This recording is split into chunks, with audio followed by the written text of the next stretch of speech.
World War left a large hole in the fabric of Canada. At the time, we numbered a mere 8 million people, yet nearly 620,000 served in the Canadian Forces.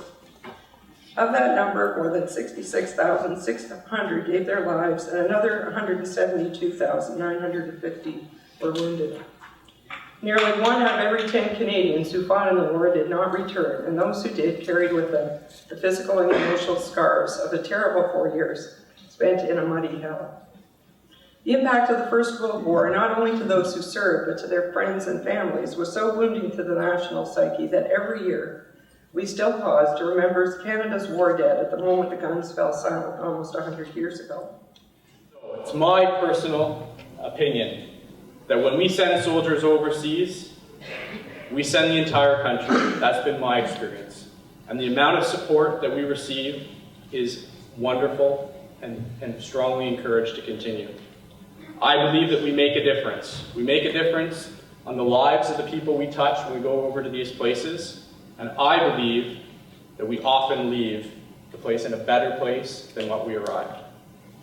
And thirdly, each and every one of you is important in the system, and important in supporting us and supporting the overall process to ensure that the government knows your intentions, your expectations of what you want your military arm to be used for.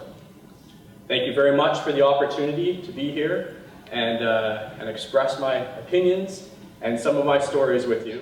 The men of Canada who went off to war in World War I, that great war, in quotation, seemed to be appallingly innocent and quite honestly in love with the British Empire. I read with wonder the letters that the boys of Gananoque wrote home. They wrote of bravery and fear, of humor and sadness, of horror and hope. And toward the end, the letters dwindled as if that hope had faded and the desolation of war overtook them. So it was with a smile that I read of the crowds surrounding the railway station and filling the streets. And I could hear the great cheer that went up as a train brought them home. From 4 years in the bloodbath of France and Belgium, brought some of them home. 60 boys of Gananoque never came home, but stayed on forever in those muddy battlefields. So I was thinking today, if you have no one to remember, or no immediate family to remember, or you have a bit of room in your heart for someone else to remember, you might want to think about Russell Britton and Jimi Hendrix.